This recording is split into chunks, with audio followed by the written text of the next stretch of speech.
की राधिका और नंद गाँव को श्याम, इनके चरण में करूं कोटि कोटि प्रणाम। लाख बार हरि हरि कहें और एक बार श्री हरिदास, अति प्रसन्न श्री राधिका दिय वृंदावन वास। कुंज बिहारी श्री हरिदास, कुंज बिहारी श्री हरिदास, कुंज बिहारी श्री हरिदास। जय जय श्री राधे श्याम। नमः पार्वती पतये हर हर महादेव। जय श्यामा प्यारी कुंज बिहारी, जय जय श्री हरिदास मुरारी। जय श्यामा प्यारी कुंज बिहारी, जय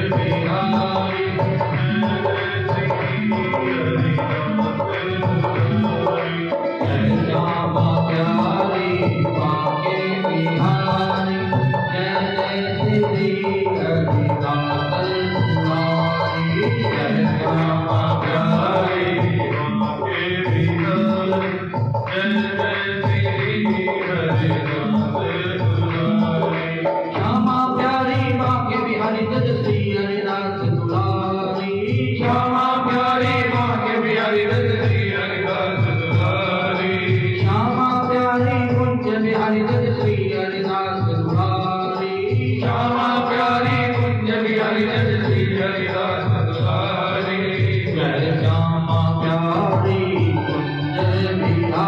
बिहारी, जय जय श्री हरिदास दुलारी। जय श्यामा प्यारी कुंज बिहारी, जय जय श्री हरिदास दुलारी। बोले बांके बिहारी लाल की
Hare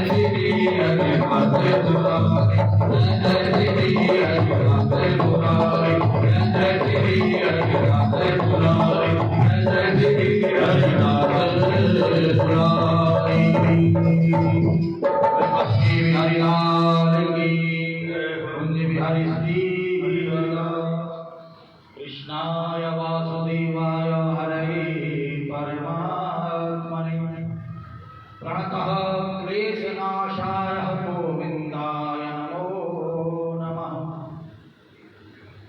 वसुदेवसुतं देवं कंसचाणूरमर्दनं देवकी परमानन्दं श्रीकृष्णं वन्दे जगद्गुरुं।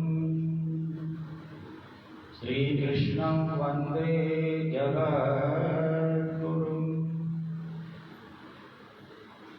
अनंत कोटि ब्रह्मांड नायक सर्वेश्वर सर्वाधिपति पुण्य निकुंजेश्वर राधारमण बाधाहरण चिदाधार केवलाधार निराकार निर्विकार निर्विकल्प निरीह अकारण करुणा वरुणाय विश्वांसा कल्पतरु तड़िद्वित विनिंदित सुभग पीतांबर धारी समन्वित भगवान श्री कृष्ण चंद्र जी का दिव्यादि दिव्यमानमय योग श्रीमद् भागवत महापुराण। श्रीमद् भागवत महापुराण जिसका पठन पाठन दर्शन श्रवण मनन निध्यासन समस्त जीव राशियों के कल्प कल्पांतरीय जन्म जन्मांतरीय कोटि कोटि कल्मषों का विध्वंसन है। श्रीमद् भागवत महापुराण में बड़ा सुंदर श्लोक है। भाग्योदयेन बहुजन्म समर्जितेन सत्संगमं च लभते पुरुषो यदा वै अज्ञानहेतुकृतमोहमदान्धकारः नाशं विदाय तदोदयते भाग्योदयेन बहुजन्म समर्जितेन।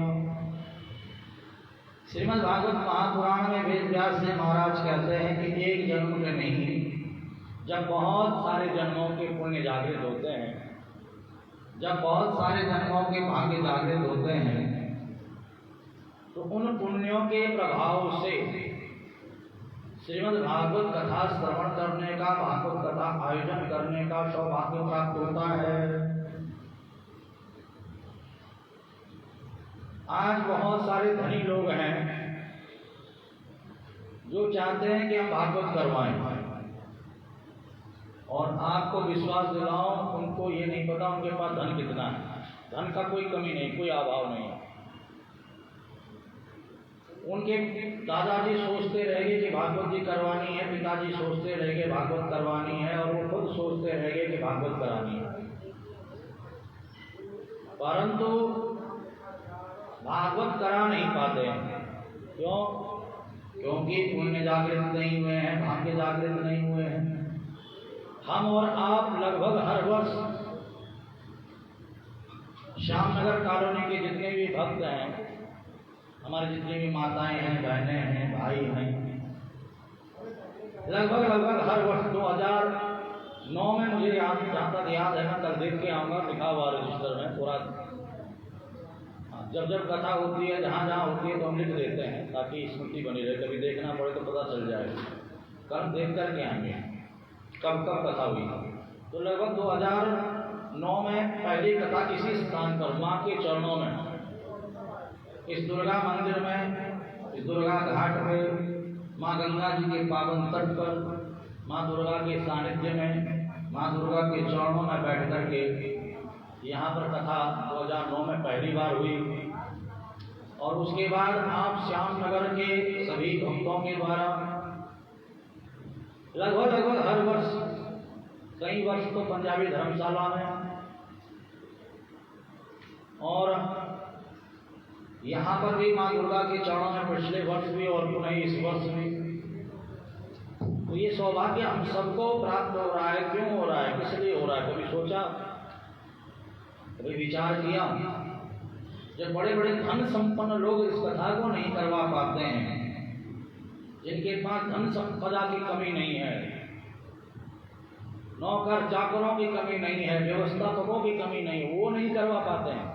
सोचते सोचते मर जाते हैं, शरीर छूट जाते हैं, पर ऐसे दिव्य भागवत ज्ञान यज्ञ का आयोजन नहीं करा पाते हैं।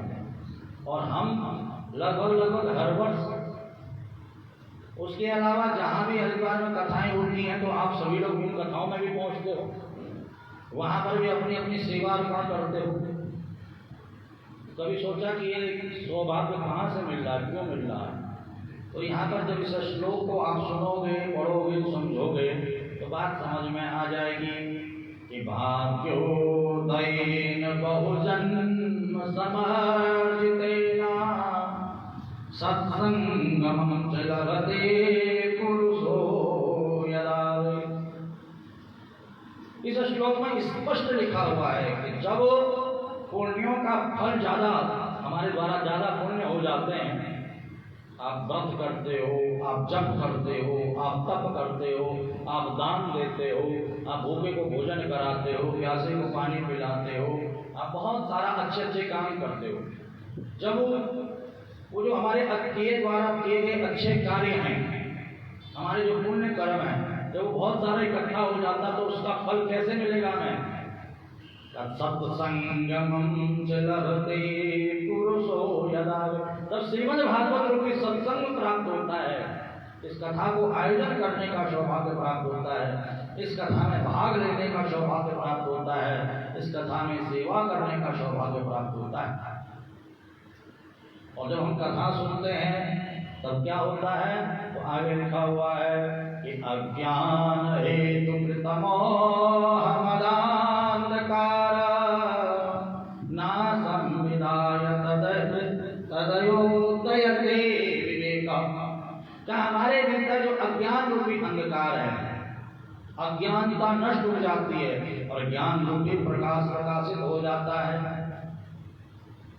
और भगवती सुतो तो करुणो गृहीत्वा प्रेमे करूपाशसा विलासी। श्री कृष्ण गोविंद हरे मुरारी नाथेति नामानि मुहुर्वदन्ति। फिर हमारे भीतर भक्ति आ जाती है, ज्ञान आ जाता है, वैराग्य आ जाता है, हमारा मन तप में लगता है, भजन में लगता है, भक्ति हमारे भीतर जागृत हो जाती है। भक्ति ज्ञान वैराग्य को पाने के लिए, भगवत कृपा को पाने के लिए, भगवत आशीर्वाद को पाने के लिए हम श्रीमद् भागवत कथा का श्रवण करते हैं, पाठ करते हैं। कई लोगों के मन में प्रश्न होता है कि भागवत क्या है और भागवत से क्या होता है। अगर कोई आपसे पूछे कि भाई भागवत क्या है और इससे क्या होता है, भाई आप हर साल कथा करवाते हो, आप तो बहुत ही सुंदर, यहाँ पर हमारी माताओं का, बहनों का विचार बन रहा है कि परिवार के रूप में हर वर्ष इस कथा का आयोजन हो। जैसे हम रोज खाना खाते हैं, रोज श्वास लेते हैं, रोज सारे कार्य करते, वैसे ही रोज तो नहीं हो पाएगा, परंतु हर वर्ष में एक बार कम से कम हो। तो उसके लिए यहाँ पर एक परिवार का गठन करने का जो है मन में विचार आ रहा है। और जब आप हर वर्ष कथा कराओगे तो ऐसे भी आपको मिलेंगे, क्यों करवा रहे हो, किस लिए करवा रहे हो, क्या होता है इससे। हर वर्ष वही लेके बैठ जाते हो आप लोग, रोज वही, हर बार वही। तो उन लोगों से कहना कि आप हर बार श्वास लेते हो तो बार बार क्यों लेते हो? आप हर समय भोजन, हर दिन भोजन करते हो तो हर रोज क्यों भोजन कर रहे हो? आप हर रोज सोते हो तो हर रोज क्यों सो रहे हो? हर रोज जगते हो तो हर रोज क्यों जग रहे हो? तो जैसे हमारा श्वासों का आना जाना बहुत आवश्यक है, ऐसे जीवन में भागवत का भी होना बहुत आवश्यक है। तो कोई आपसे कहे कि भाई ये भागवत क्या है, तो उसे आप बता सकते हो कि भागवता प्रोक्तम भागवतम,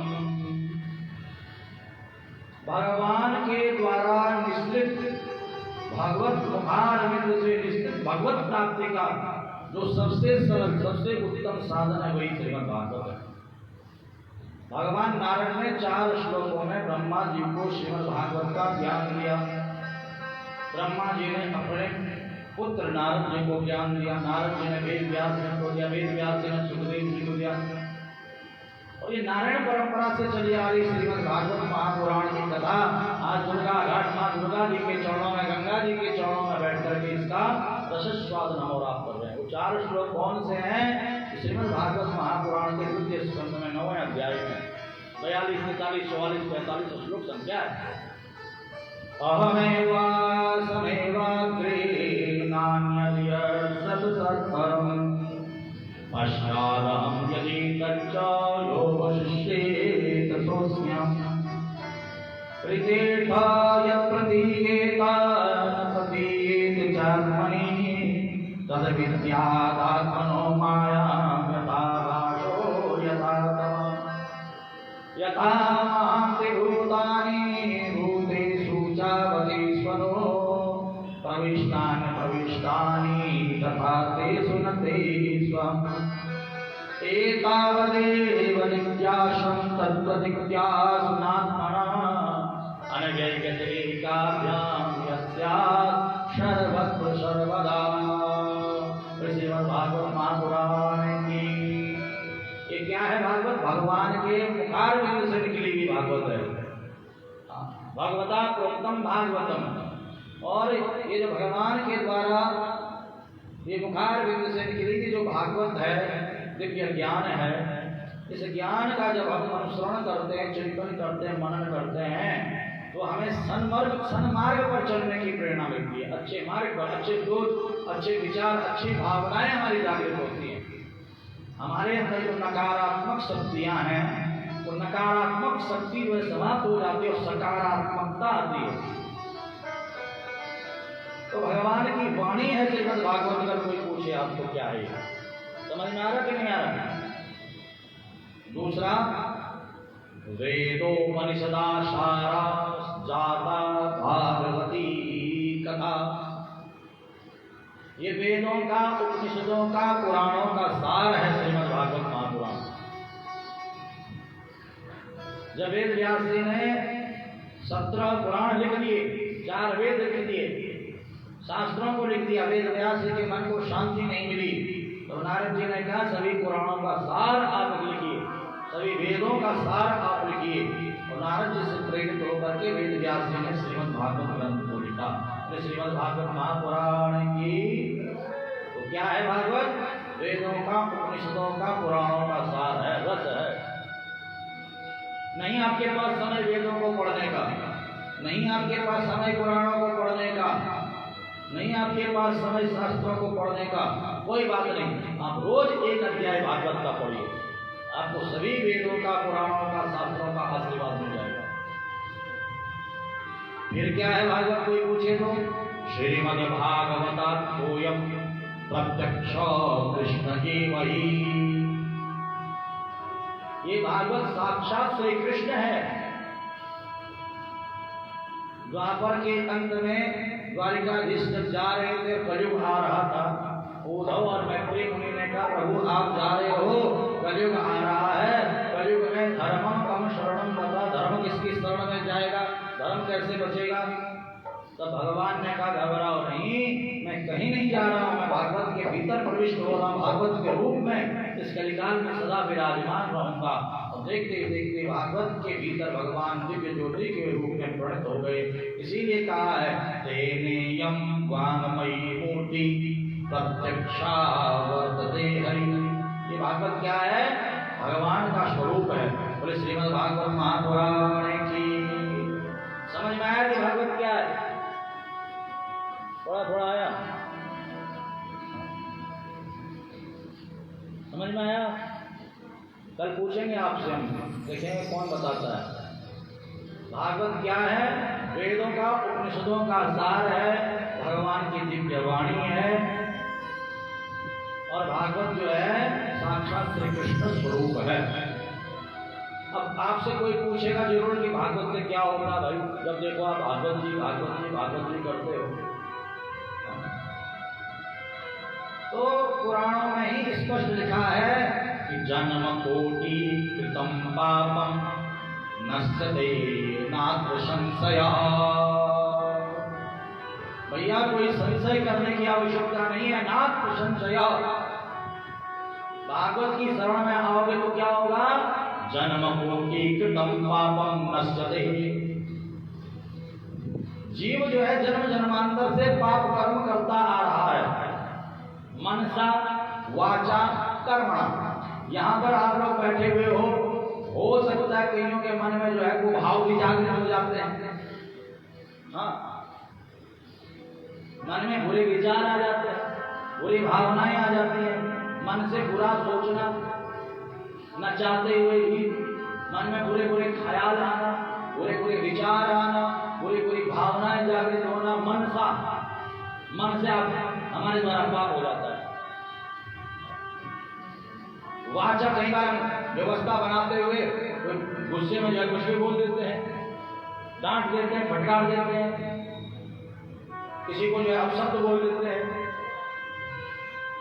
तो वाणी से और कर्म से भी हमसे पाप होता है। हम काम करने चल रहे तो कोई कीड़ा पैर में मर गया, मकोड़ा मर गया, झाड़ू लगाने बहुत सारी चिड़ियां मर गई। तो मनसा वाचा कर्मणा हम जन्म जन्मांतर से पाप कर्म करते आ रहे हैं। वो पाप कैसे भस्म होंगे, वो पाप कैसे समाप्त होंगे? क्योंकि शास्त्र कहता है कि अवश्यमेव भोक्तव्यं कृता कर्म शुभाशुभम्। कर्म फल तो अवश्य भोगना पड़ता है। पाप कर्म का फल है दुख और पुण्य कर्म का फल है सुख। तो जन्म जन्मांतर से जो जानबूझ करके और जो अनजाने में हमसे गलत काम हो रहे हैं, यदि हम भागवत का आयोजन करा लें, भागवत की शरण में चले जाएं, तो जन्म कोटि कृतं पापम नश्यते नात्र संशयः। जन्म जन्मांतर के जो पाप हैं वो जल करके भस्म हो जाते हैं। इससे श्रीमद् भागवत रूपी अग्नि में जल करके भस्म हो जाते हैं। बोले श्रीमद् भागवत महापुराण की जय। जोर से नहीं बोल रहे हो आप, क्या बात है? श्रीमद् भागवत महापुराण की। और क्या लिखा हुआ है कि यस्या श्रवण मात्रेण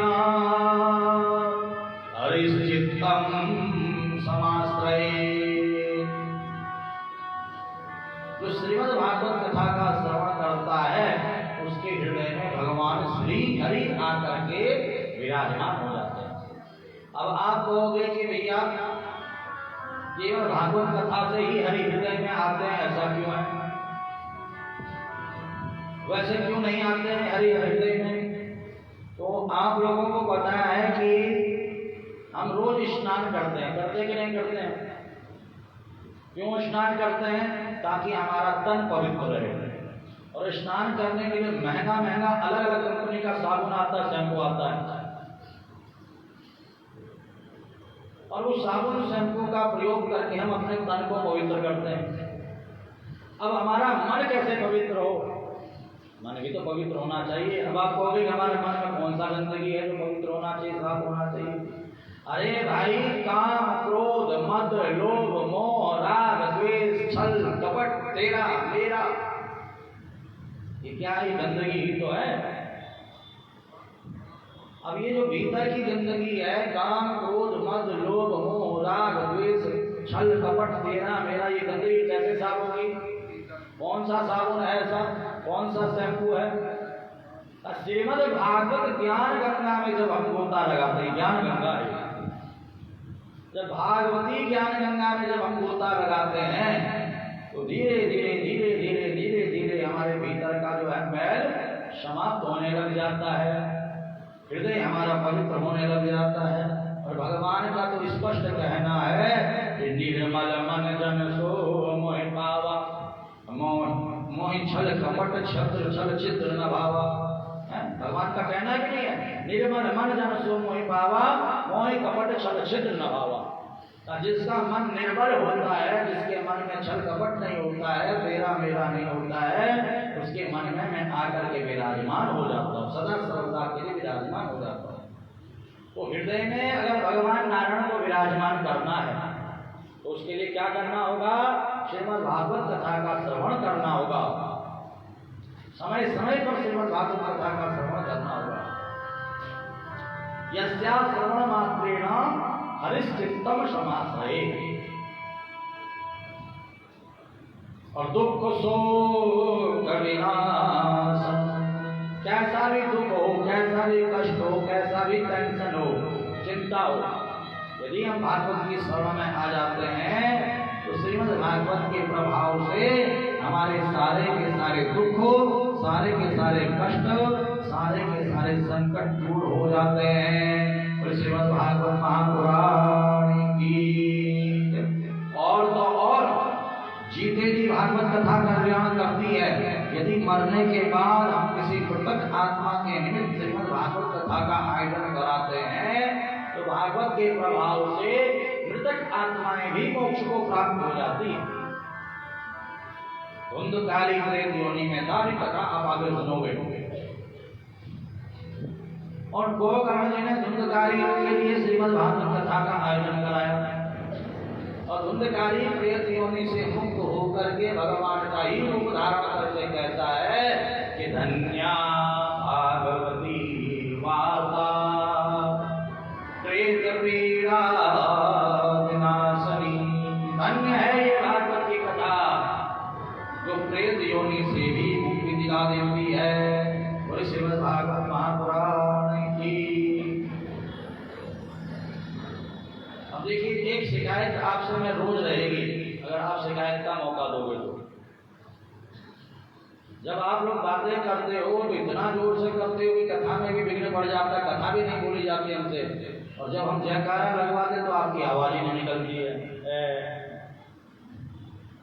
कथा में बातें नहीं करनी, बस जयकारा जब लगाने को बोला जाए तो इतनी जोर से लगाना है कि दुर्गा मंदिर से श्याम नगर कॉलोनी तक आवाज हो जाए, तब आनंद कथा का आएगा। बोले श्रीमद् भागवत महापुराण की। तो भागवत क्या करती है, समझ में आया? क्या होता है भागवत से? जन्म जन्मांतर के पापों को नष्ट करती है, भगवान को हृदय में विराजमान करती है, इस जन्म को भी सफल बनाती है और अगले जन्म को भी सफल बनाती है। हमारे समस्त पापों को भागवत नष्ट करती है। इसलिए श्रीमद् भागवत कथा का श्रवण हमें समय समय पर करना चाहिए। जैसे मोबाइल को हम चार्ज करते हैं, जब तक करंट मोबाइल में रहता है, मोबाइल फुल जब तक चार्ज रहता है तब तक मोबाइल काम करता है, और चार्जिंग खत्म हो जाए तो मोबाइल बंद हो जाता है। ऐसे ही हमारी आध्यात्मिक ऊर्जा बनी रहे, सकारात्मक सोच बनी रहे, हमारे भीतर से नकारात्मक ऊर्जा समाप्त हो जाए, नकारात्मक सोच समाप्त हो जाए, तो उसके लिए ये जो कथा रूपी सत्संग है, इससे अपने आप को चार्ज करना पड़ता है समय समय पर। तो आनंद हमेशा बना रहता है, भक्ति हमेशा बनी रहती है। तो श्रीमद् भागवत महात्मा की कथा में हम और आप प्रवेश करें। महात्मा कहते हैं महिमा को, और हम अगर अपने बारे में अपने आप बताएं आप लोगों को तो आपको अच्छा नहीं लगेगा। बताओ कैसे? व्यास जी अपने बारे में अपने आप बताते रहते हैं, अपनी प्रशंसा अपने आप करते रहते हैं, और कोई दूसरा आकर के प्रशंसा करे तो सबको अच्छा लगेगा। ऐसे ही आप लोग अपनी प्रशंसा अपने आप करो, मैंने ये किया, मैंने वो किया, मैं ये करता हूँ, मैं वो करता हूँ, तो हमें भी अच्छा नहीं लगेगा। और हाँ, कोई दूसरा व्यक्ति आकर के जब हमें बताता है, अरे भाई जब से बाबा जी के पास ये मंदिर का चार्ज आया तब से मंदिर की काया तरफ हो गया, जब हम बाहर सुनते हैं बड़ा अच्छा लगता है। अरे वाह, अभी जब बाबा जी आए, कलश यात्रा संपन्न हो गई, हम आचार्य गाँव से कह रहे थे कि बाबा जी हैं, ये मंदिर इन्होंने चमकाया है, यहाँ पर बड़ी मेहनत करते हैं, एक पैर पे खड़ा रहते हैं, रात दिन खड़े रहते हैं। तो कोई दूसरा प्रशंसा करता तो हमें बड़ा अच्छा लगता है, आपको भी बड़ा अच्छा लगता है। और वहीं पर अगर आप ही अपनी प्रशंसा करने लग जाओ तो हमें अच्छा नहीं लगेगा। तो ऐसे भागवत जी अपनी प्रशंसा अपने आप नहीं कर रही है। यहाँ पर पद्म पुराण ने 6 अध्यायों में भागवत जी की प्रशंसा की है, भागवत जी के महत्व को बताया है, भागवत जी की महिमा को बताया है। और जब भागवत महात्म प्रारंभ हुआ तो सबसे पहले मंगलाचरण किया गया। मंगलाचरण क्या होता है? मंगलाचरण किसे कहते हैं? या जब भी हम कोई कार्य प्रारंभ करते हैं तो कार्य के प्रारंभ में अपने इष्ट, अपने आराध्य, अपने गुरु का स्मरण करते हैं कि हमारे कार्य में कोई विघ्न ना आए, कोई बाधा ना आए, कोई अड़चन ना आए, कोई रुकावट ना आए। तो कार्य के प्रारंभ में जो स्तुति की जाती है, जो प्रार्थना की जाती है, उसे मंगलाचरण कहते हैं। तो यहाँ पर सुंदर मंगलाचरण करते हुए भगवान श्री कृष्ण के चरणों में प्रणाम किया है कि हे कन्हैया, हे भगवान श्री कृष्ण, हम आपको प्रणाम करते हैं। 7 दिनों तक आपकी शरण में बैठेंगे, आपकी लीला कथाओं को सुनेंगे, कोई विघ्न ना आए, कोई अड़चन ना आए, कोई बाधा ना आए। हमारा जो आज का संकल्प है, जो नियम है, ये पूरा होगा। इस 7 दिनों तक कोई रुकावट ना आए आपकी कथा सुनने में। तो यहाँ पर हाथ जोड़ करके भगवान श्री कृष्ण से सभी लोग प्रार्थना करेंगे। सच्चिदानंद रूपाय, बोलो सब बोलो, जोर से बोलना है। सच्चिदानंद रूपाय। अरे हम तक नहीं सुनाई दे रहा तो ठाकुर जी तक कैसे पहुंचेगा आपका आवाज? हाथ जोड़ो सभी लोग और बोलो सच्चिदानंद रूपाय विश्वोत्पत्त्यादि हेतवे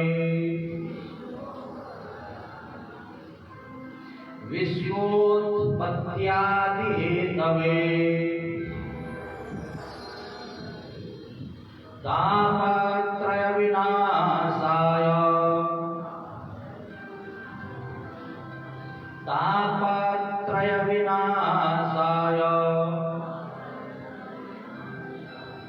श्री कृष्णाय वयं नमः। श्री कृष्णाय वयं नमः। बोले कृष्ण कन्हैया लाल की। श्री कृष्णाय वयं नमः मतलब हम सब मिलकर के भगवान श्री कृष्ण को प्रणाम करते हैं। नमामि नुमः मतलब हम सब। हे कन्हैया, आप अपनी कृपा हम सब के ऊपर बनाए रखें। अब जिन भगवान श्री कृष्ण को हमने प्रणाम किया है, उनका स्वरूप कैसा है, कैसे दिखते हैं, इस श्लोक में भगवान के स्वरूप का भी वर्णन है, भगवान के कार्य का भी वर्णन है, भगवान की कृपा का भी वर्णन है। स्वरूप कैसा है भगवान का?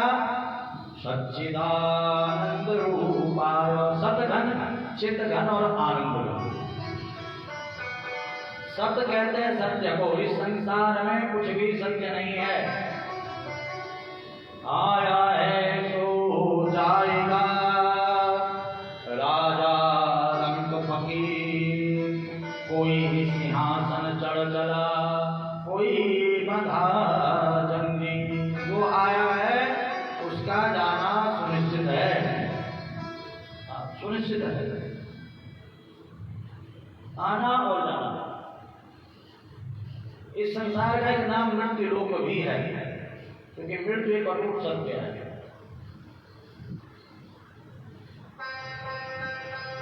जो कुछ भी हमें दिखाई दे रहा है वो नाशवान है।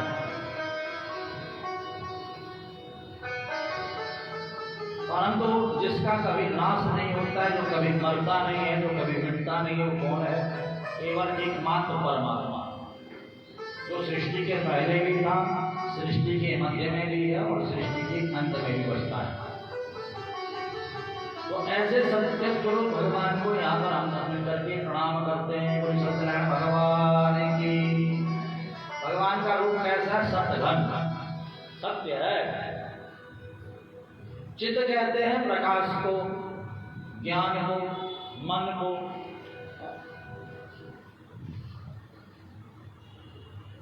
जिन परमात्मा के रोम रोम में करोड़ों करोड़ों सूर्य विद्यमान हैं, जो इस लोक को भी प्रकाशित कर रहे हैं, ऐसे अनेकों लोगों को प्रकाशित कर रहे हैं, जो ज्ञान धन है, जिन्होंने ब्रह्मा जी को संपूर्ण ज्ञान प्राप्त कर दे दिया, संपूर्ण ज्ञान दे दिया 4 श्लोकों में, जो हमारे भीतर के अज्ञान को मिटा देते हैं, ज्ञान रूपी प्रकाश हमारे भीतर भर देते हैं, जो हमारे चित्त में सदा सर्वदा विराजमान रहते हैं। ऐसे चित्त घन परमात्मा को हम सब मिल करके प्रणाम करते हैं। श्री कृष्ण कन्हैया लाल की। और आनंद की बात कहें तो जो आनंद सिंधु सुख राशि सी करते त्रिलोक सुपासी सो सुख धाम राम हस नामा अखिल लोकदायक विश्रामा। आनंद के जो सिंधु हैं वे परमात्मा ही हैं। भगवान के नाम में आनंद है, भगवान के धाम में आनंद है, भगवान की लीला कथाओं में परम आनंद है। सांसारिक पदार्थों में जो लोग आनंद ढूंढते हैं वे क्षणिक आएगा। भूख लगी थी, भोजन मिल गया, क्या कहते हैं आनंद आ गया। प्यास लगी थी, पानी मिल गया, कहते हैं आनंद आ गया। गर्मी पड़ रही थी, नीलू दीदी पंखा लिया, पंखा चला दिया, हवा चलने लगी, आनंद आ गया भाई। सुंदर भजन सुनाने को हमारे आशीष जी आगे बढ़िया बढ़िया भजन सुन लिए। कल मुझसे पूछ रहे कौन है भजन में आशीष है, अरे आने वाला है। हमारे आचार्य का बढ़िया बढ़िया मंत्र बोले, आप लोग बड़े हरे आनंद आ गए। कईयों को तंबाकू खाने की आदत होती है, न मिले तो तड़पते रहते, तंबाकू खाने को मिल जाए तो आनंद आ गया। कई लोगों को शराब पीने की आदत होती है, शराब न मिले तो हमारा तड़पते रहते हैं, मिल जाए तो कहते हैं आनंद आ गया। पर ये भौतिक वस्तुओं में, सांसारिक वस्तुओं में जो आनंद है वह क्षणिक है। अभी है, थोड़ी देर तक रहेगा, फिर समाप्त हो जाएगा, फिर आपके तलब लगेगा। परंतु जो परमात्मा के नाम में आनंद है, परमात्मा के धाम में आनंद है, परमात्मा की लीला कथाओं में जो आनंद है वही परमानंद है। एक बार नाम में आनंद आने लग जाए, भगवान के धाम में आनंद आने लग जाए, भगवान के स्वरूप दर्शन में आनंद आने लग जाए, फिर तो संसार में मन नहीं लगता है। फिर तो मन करता है कि बस कथाओं में ही जुड़े रहे, कीर्तन में ही जुड़े रहे, भगवान के धाम आना जाना बना रहे, भगवान के मंदिर में आना जाना बना रहे। तो भगवान क्या है, आनंद केसरी जो है, आनंद घन है। ऐसे आनंद घन भगवान को हम सब मिलकर के प्रणाम करते हैं। श्री कृष्ण कन्हैया लाल की। कैसा है भगवान का स्वरूप समझ में आया? आपके बच्चे, आने वाले बच्चे जो है आपसे पूछा करेंगे कि भगवान के मंदिर जा रहे, कौन है भगवान, कैसा है भगवान? अगर समझोगे तो बता भी पाओगे, नहीं समझोगे तो माता पिता बता ही नहीं पाते कौन है भगवान, क्या भगवान। तो बच्चे जो है भटकते हैं, फिर जाकर के जो है महाराज जो है दूसरे धर्म को अपना लेते हैं। बहुत सारी पिक्चरें भी बन रही हैं ऐसे में। हाँ, फिर हम बच्चों का शोषण कर रहे हैं, आदताई, पापाचारी, विधर्मी। क्योंकि जब धर्म को छोड़ रहे हैं, धर्म से भटक रहे हैं, दूसरे धर्म का अनुसरण कर रहे हैं, तो उनका शोषण हो रहा है। तो हमारे बच्चे हमारे धर्म से बने रहे, उसके लिए तो आपको बच्चों को समझाना पड़ेगा कि भगवान क्या है, भगवान क्या करता है, क्या उसकी शक्ति है, क्या उसकी महिमा है। आजकल पहले जो है माता पिता के साथ बच्चे भी कथाओं में जाते थे, कीर्तन में जाते थे, मंदिर में जाते थे। आज माँ बाप में हिम्मत नहीं अपने बच्चों को मंदिर में लेकर के आए। बच्चे ऐसे ऐसे प्रश्न करते हैं, माँ बाप कहते हैं तो घर ही बैठा रहे, मोबाइल ही चलाता रहे, कोई बात नहीं, दिमाग मत खा दो मेरा। क्योंकि माँ बाप को खुद ही नहीं पता कि हम मंदिर जा रहे तो उससे क्या होगा, हम कथा में जा रहे उससे क्या होगा, हम भगवान को पूज रहे वो उससे क्या होगा, किसको पूज रहे, माँ बाप को खुद ही नहीं पता, बच्चों को क्या बताएं। और जब बच्चों को बता नहीं पाते तो बच्चे जो अपने धर्म का जो पालन नहीं कर पा रहे, अपने धर्म को छोड़ करके महाराज जो है कोई क्रिश्चियन बन रहा, कोई मुस्लिम बन रहा, कोई कुछ बन रहा, कोई कुछ बन रहा, धर्म परिवर्तन कर रहे हैं। तो हमारे बच्चों का धर्म बना रहे, हमारे बच्चों का संस्कार बना रहे, उसके लिए कहीं भी कथा कीर्तन हो आप अपने बच्चों को जरूर लेकर के जाया करें। मुझे पता चला कि रोज यहाँ पर आपको हनुमान चालीसा का पाठ रोज होता है कि मंगलवार को होता है? हर मंगलवार को होता है। कितने लोग आते हैं बताओ जरा, बाबा जी कितने लोग आते हैं? बस श्यामनगर में इतने ही लोग रहते हैं, 5-6 लोग रहते हैं श्यामनगर में। सुनकर के बड़ा दुख हो रहा है। ऐसे ही तो हमारा धर्म जो है धीरे धीरे समाप्त हो रहा है। और यहीं पर बाबा जी आप हर मंगलवार को कह दो कि सुंदर कहो हनुमान चालीसा के बाद भंडारा होगा, हाँ ये घोषणा कर दो आप। अरे भीड़ तो भारत चकाचक भीड़ आएगी। अच्छा 500 हो जाती है, तो मतलब कि भगवान के नाम के लिए जो है भीड़ नहीं आती, 5 लोग आते हैं और भंडारे में आ जाते हैं 500 लोग। ऐसा जो है महाराज जो है क्या बोले अब आप। तो ये जो है अपने पूरे परिवार को जोड़ने का प्रयास करो आप लोग धर्म से, तभी जाकर के आप और आपका परिवार आने वाले समय में सुरक्षित रहेगा। नहीं तो आप लोगों से कुछ छुपा नहीं है, बांग्लादेश का इतिहास छुपा दीजिए, अभी जो घटनाएं घटी हैं छुपा दीजिए, बता दो। अगर आप चाहते हो कि आप सुरक्षित रहो, आपके बच्चे सुरक्षित रहें, तो महाराज उनको जो है जबरदस्ती लेकर के आओ हनुमान चालीसा पाठ के हर मंगलवार को। कहीं कथा होती है, कीर्तन होता तो जबरदस्ती लेकर के आओ, तब जाकर उनके संस्कार बने रहेंगे। अब आप अकेले आकर के बैठ गए हो और आपके बच्चे घर में मोबाइल चला रहे हैं, ऐसे थोड़ी ना काम चलेगा। ठीक है, कोई जबरदस्ती कोई मजबूरी है वो बात अलग है। बच्चा स्कूल जा रखा है कोई बात नहीं, ट्यूशन जा रखा है कोई बात नहीं, ऑफिस जा रखा है कोई बात नहीं,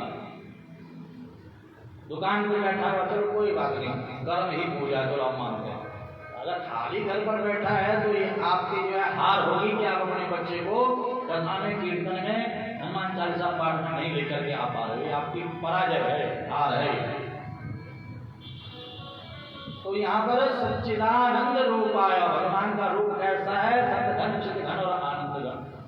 और भगवान क्या करते हैं, क्या शक्ति है उनकी, विश्वोत्पत्त्यादि तवे, वो विश्व की उत्पत्ति पालन और संहार करते हैं। आप विचार कीजिए कि जन्म से पहले आप कहाँ थे और मरने के बाद आप कहाँ जाते हो। सिकंदर ने कह दिया कि जब मैं मरूंगा तो मेरे हाथ जो है बाहर रखना जनाजे से, सारा धन मेरे जनाजे के आगे बिछा देना, वेद हकीम सबको मेरे साथ।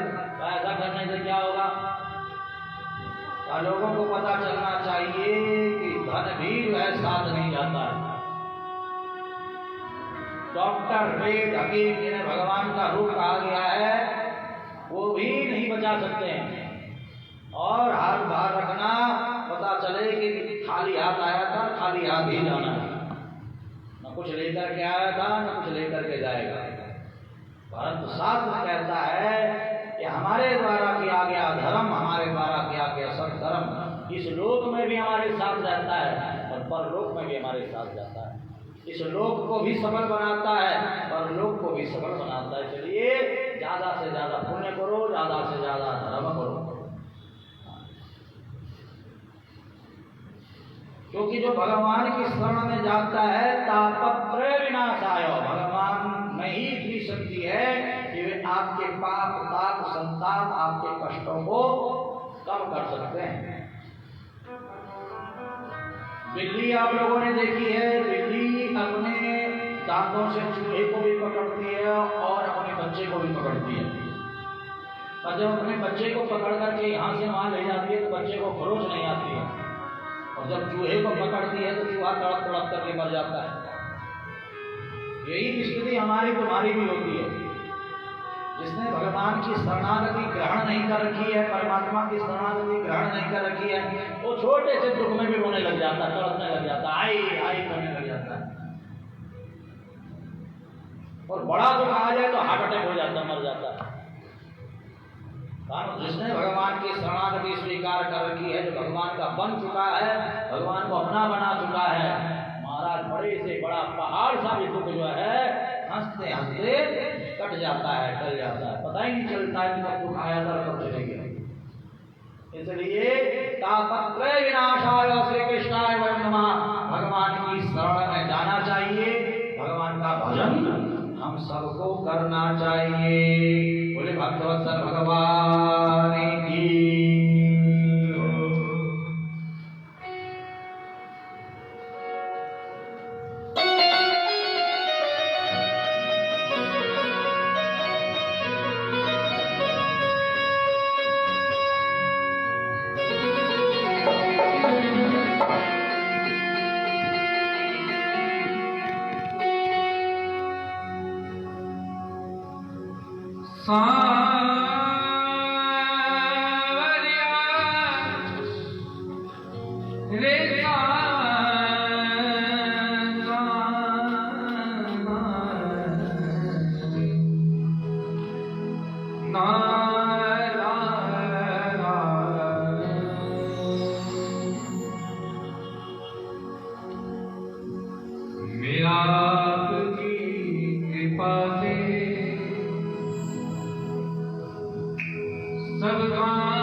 करते हो तुम कन्हैया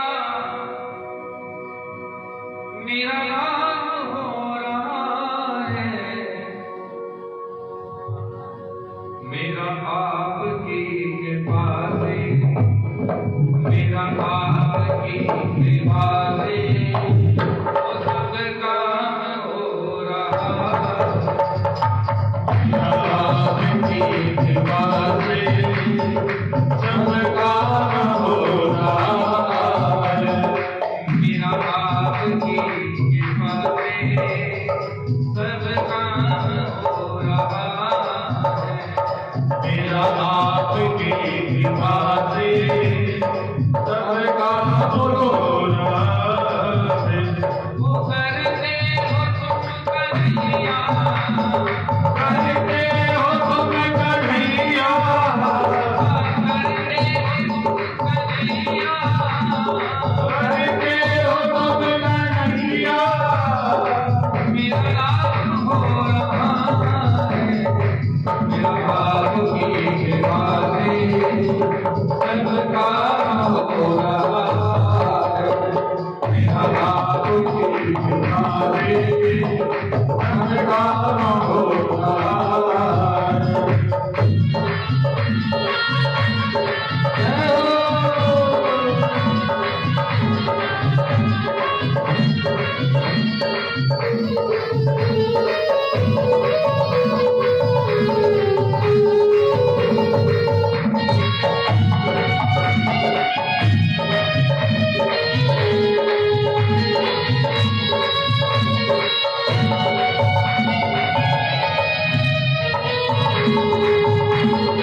की अब कर दरबार ही नहीं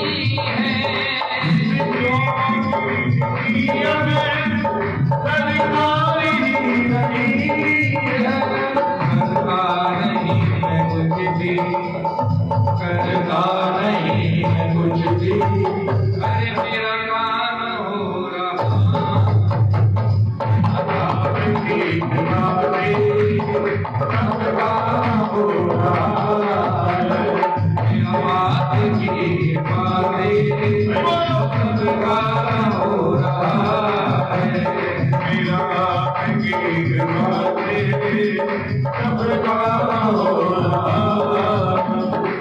करते हो तुम कन्हैया करते हो तुम कन्हैया मेरा नाम हो रहा है मेरा आपकी कृपा से सबका हो रहा है मेरा आपकी कृपा से सबका हो रहा है मेरा दरबार हो रहा है मेरा दरबार हो रहा है मेरा दरबार हो रहा है कोई भक्तवत्सल भगवान की जय। करते हो तुम कन्हैया मेरा नाम हो रहा है मेरा आपकी कृपा से सब काम हो रहा है सच्चिदानंद रूपाय विश्वोत्पत्त्यादि हेतवे तापत्रय विनाशाय श्री कृष्णाय नमः। भगवान श्री कृष्ण के चरणों में यहाँ पर हमने प्रणाम किया। दूसरे श्लोक में सुखदेव जी के चरणों में प्रणाम किया गया है। जो सुखदेव मुनि जन्म लेते ही वन को चल पड़े थे, पिता वेद व्यास जी ने भागवत ग्रंथ लिखा, अपने शिष्यों को भागवत के श्लोक याद कराए। शिष्यों ने उस स्थान पर भागवत के श्लोक गाए जहाँ पर सुखदेव निर्गुण निराकार की समाधि में बैठे हुए थे, तपस्या में बैठे हुए थे, ध्यान में बैठे थे। भागवत के श्लोकों को सुन करके अपने पिता के पास आकर के संपूर्ण भागवत का ज्ञान ग्रहण किया। राजा परीक्षित को भागवत कथा का श्रवण कराया। राजा परीक्षित भागवत कथा सुन करके भगवान को प्राप्त हुए। तो ऐसे सुखदेव जी जिन्होंने राजा परीक्षित को भागवत कथा श्रवण कराई, उनको प्रणाम करके उनसे प्रार्थना की गई है, हे सुखदेव मुनि, आज से 7 दिनों तक माँ गंगा जी के इस पावन तट पर दुर्गा घाट माँ दुर्गा जी के चरणों में, दुर्गा मंदिर में बैठ करके, माँ दुर्गा की गोदी में बैठ करके हम सभी भक्त इस कथा का श्रवण करेंगे। आप आकर के स्थान ग्रहण करो। यम प्रवचन्तमनुपेतमवेद कृत्यं द्वैपायनो विरहकातर आजुहा पुत्रेति तन्मयतया तरवो विनेन्दो तं सर्वभूतहृदयं मुनिमानतोऽस्मि। बोले सुखदेव जी महाराज की, सदगुरुदेव भगवान की। अब देखिए, आप लोग भी पक्के हो तो हमें पक्का बनना पड़ेगा। जब तक आप सभी लोग जयकार जोर से नहीं बोलोगे तब तक हम हर रोज बुलाया करेंगे, बार बार बुलवाएंगे आप लोगों को। ठीक है, पक्का है? देखते हैं कितने ढीठ आप लोग रहोगे। बोले सुखदेव जी महाराज की। अगर पहली बार में आपने जोर से बोल दिया तो दोबारा नहीं बुलवाएंगे। दोबारा बुलवाएंगे तो आपका गला दर्द हो जाएगा नहीं तो। और अगर पहली बार में नहीं बोले तो दोबारा बुलवाएंगे, बार बार बुलवाएंगे, सच में ही गला दर्द करेगा आपका गला जाकर। बोले सुखदेव जी महाराज की। यहाँ पर सुखदेव जी को प्रणाम किया। नेमिसे श्रुतमासीनम् अविवाद्य महामतिं कथामृतस्वादः कुशलः शौनको ब्रवीत्। श्रीमद्भागवत महात्म्य पहला अध्याय 3रा श्लोक। नैमिषारण्य में 88,000 ऋषि विराजमान हैं और वहीं पर सूत जी महाराज का आगमन हुआ और 88,000 ऋषियों ने सूत जी के चरण पकड़ करके प्रणाम किया कि अज्ञान द्वांत विध्वंसा कोटि सूर्य समाप्रभा सूता ध्याय कथा मम करुणारसायम्।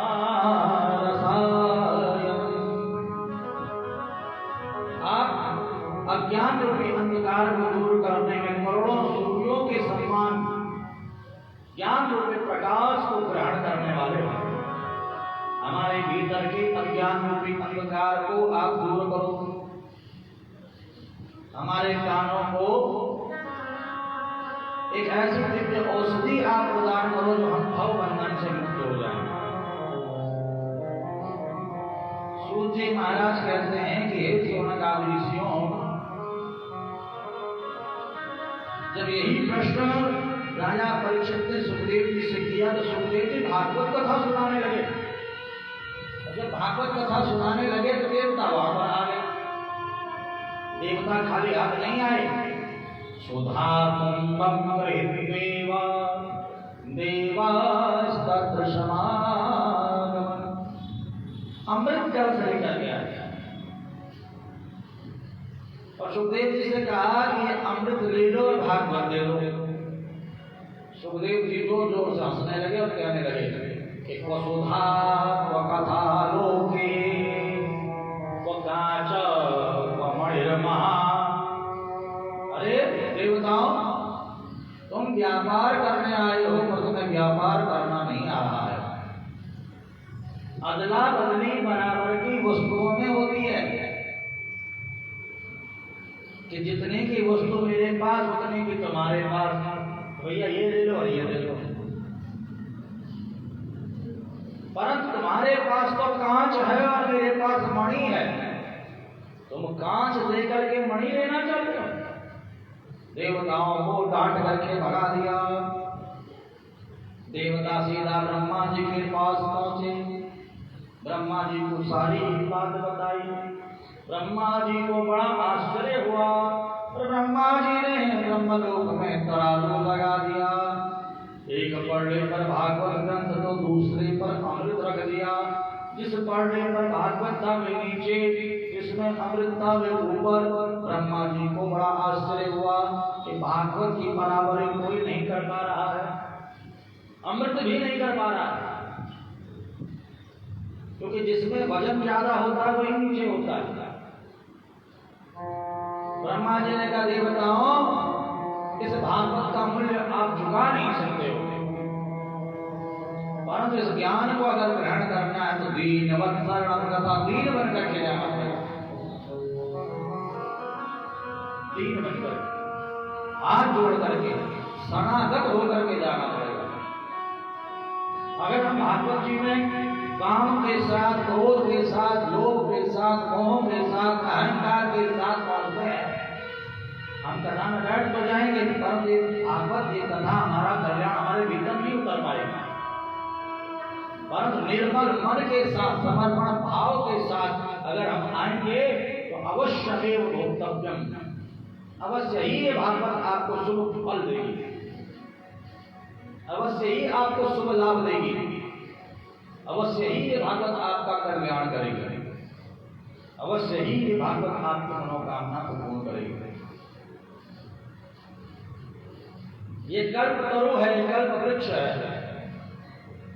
निगम कल्प तरो गलितम फलम श्रुमुखार्तदर्वशयुतम पिबत भागवतम रसमालयम् मोरो रसिका गुरुपाद।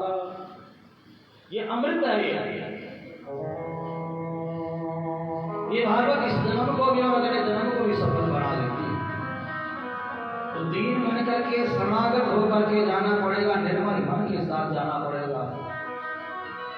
तो देवता पहले तो अहंकार के साथ आए तो भगा दिया, परंतु अब हाथ जोड़ करके जब आए तो अधिकारी जान करके देवताओं को भी इस कथामृत का पान सुखदेव मुनि ने कराया। श्रीमद्भागवत महापुराण की, श्रीमद्भागवत महापुराण की, श्रीमद्भागवत महापुराण की, श्रीमद्भागवत महापुराण की। इधर से नहीं आई आवाज, इधर से तो आ गई। श्रीमद्भागवत महापुराण की, थोड़ा थोड़ा आई। जितनी बार हम जय बोलेंगे ना, उतनी बार हमारे भीतर के विकार निकलते चलेंगे और हमारा भीतर जो हृदय है वो पवित्र होगा। तो आज से ही 7 दिनों तक बीच बीच में, ज्यादा नहीं बुलवाते हम, तो बीच बीच में जब हम बुलवाते हैं तो जरूर बोलना, ताकि भीतर का जो गंदगी है वो जय बोलते ही बाहर भाग जाए। ठीक है।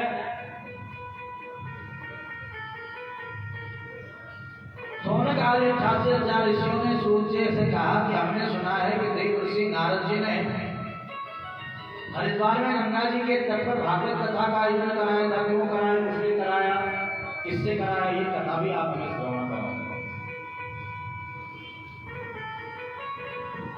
तो यहाँ पर सूत जी महाराज सौनक आदि 88,000 ऋषियों को कहते हैं कि एक बार देव ऋषि नारद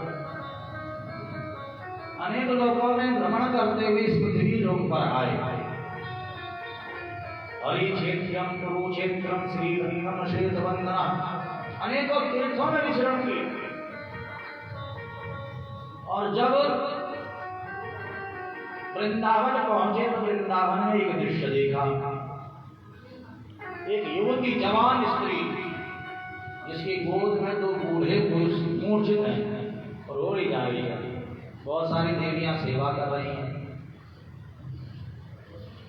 तो पूछा देव ऋषि नारद ने, तुम कौन हो, क्यों रो रही हो, ये कौन है? तो उसने बताया कि अहम भक्ति दीक्षाता इनो में तनयाम मदो में भक्ति महारानी, ये मेरे बेटा है ज्ञान वैराग्य।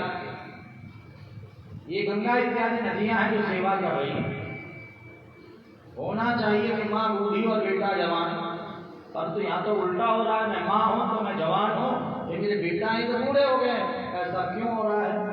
तो नारद जी ने कहा कि इसमें तुम्हारा कोई दोष नहीं है, जब से कलयुग आया है तब से उल्टा हो रहा है।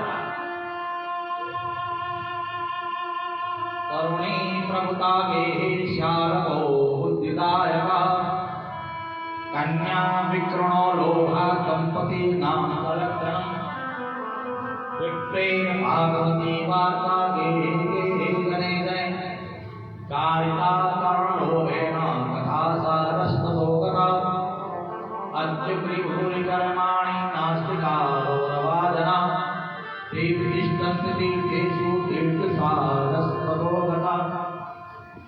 जब से कलयुग आया है तब से सब उल्टा हो रहा है। जिसके घर में कलयुग नहीं पहुंचा है, जिसके घर में ठाकुर सेवा होती है, ठाकुर जी का वास है, वहां पर तो बड़ों का सम्मान होता है, माता पिता का सम्मान होता है, आदर होता है। पर जहां कलयुग पहुंच चुका है, न सास ससुर की सेवा, न माता पिता की सेवा, न बड़ों की सेवा, न संत ब्राह्मण भक्तों की सेवा। वहां पर मांस भक्षण होता है, शराब पिया जाता है, गाली गलौज होता है, लड़ाई झगड़ा होता है, लड़ाई कलेश होता है।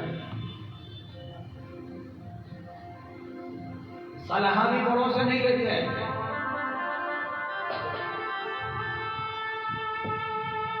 वाह जी वाह, हमारी कल्याणी जी का बहुत बहुत स्वागत, बहुत बहुत आशीर्वाद। एक बार ताली बजा दिया करो। अरे वाह, अगर हम कुछ और मांग लेते तो शायद में कुछ और आप ले आते। हम जब शुरू में जब टीका लगा रहा था कल्याणी जी, हमारे पास कुछ था नहीं देने को भक्तों को। हम सोच रहे थे घर से टॉफी का पैकेट ले आते तो टॉफी बांट देते। अब देखा तो जो टॉफी का पैकेट ही आ गया। तो अपने आप ही भिजवा दिया ठाकुर जी ने कि तुम सोच रहे हो तो हम भिजवा देते हैं। ये भी बड़ा चमत्कार हो गया हमारे साथ आज। चमत्कार नहीं तो क्या होगा, टॉफी का ही पैकेट है। क्योंकि जब कोई माथा टेकने आता है तो हमें लगता है कि कुछ दे, तो अपना ठाकुर ने व्यवस्था बना दी। इसको एक एक डब्बे में रखना है यहाँ पर है। गुंजन कहाँ की गुंजन? कल एक डब्बा लेके आना, उसमें रखना है यहाँ पे टॉफी, ठीक है? कथा के बाद आप ले जाओगे और कथा के समय लेकर रख दोगे, ये जिम्मेदारी आपकी रहेगी। बस, और ये खाली नहीं होना चाहिए, ये भी जिम्मेदारी तुम्हारी है। तो वृंदावन बिहारी लाल की, कृष्ण कन्हैया लाल की, भक्तवत्सल भगवान की। तरुणी प्रभुतागे शालको बुद्धिदायक कन्या विक्रणो लोभातं पतीनां कलङ्करं विप्रेत भागवती वार्ता ये जने जने कारिका कर्णलोभेन कथा सारस्ततो गतः।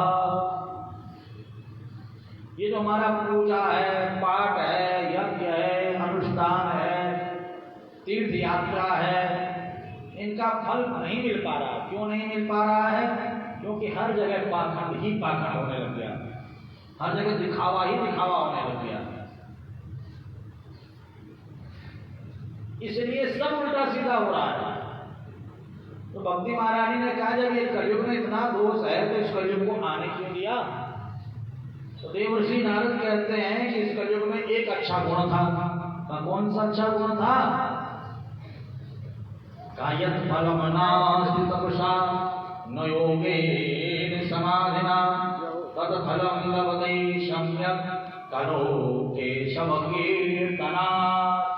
कल जब केवल नाम आधारा सुमिर सुमिर नर उतरहि भव पारा।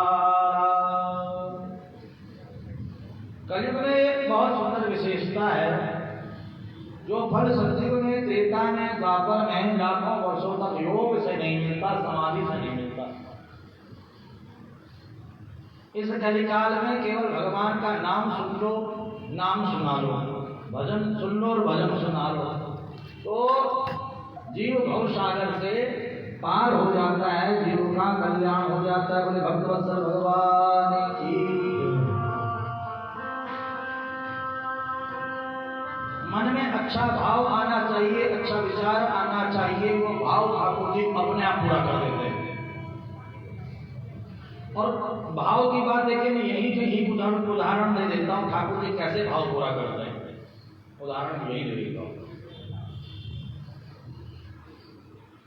श्याम की नगरी से राम की नगरी में हमारी बहन पहुंची है सारिका, श्याम नगर से रामनगर आई है।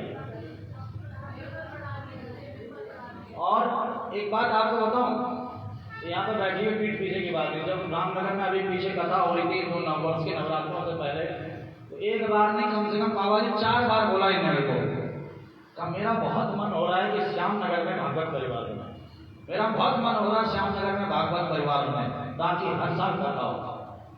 रामनगर में 108 लोग जुड़े हुए हैं, तो श्याम नगर में इस बार कम से कम 51 लोग जुड़ने चाहिए। और महाराज देखिए, आज से 15 दिन पहले का आपका संकल्प कितना बढ़िया संकल्प, और आज पहले दिन ही 23 नाम जुड़ गए, पहले दिन 23 नाम जुड़ गए। तो मुझे तो लगता है कि 7वें दिन तक 51 हो ही जाएंगे। तो कहने का अभिप्राय, मानस पुण्य हो ही नहीं पाता, ये बात सार्थक हो गई है, ये बात यहाँ पर सफल हो गई। मन में यदि हम अच्छा संकल्प लेकर के चलते हैं तो वो संकल्प ठाकुर जी को पूरा करना पड़ता है, ठाकुर जी को धराधाम पर उतर करके आना पड़ता है, उसे पूरा करने के लिए उतर करके आना पड़ता है। हम उसके लिए एक कदम बढ़ करके चलते हैं तो वो 100 कदम आगे हमारे लिए चल करके आता है।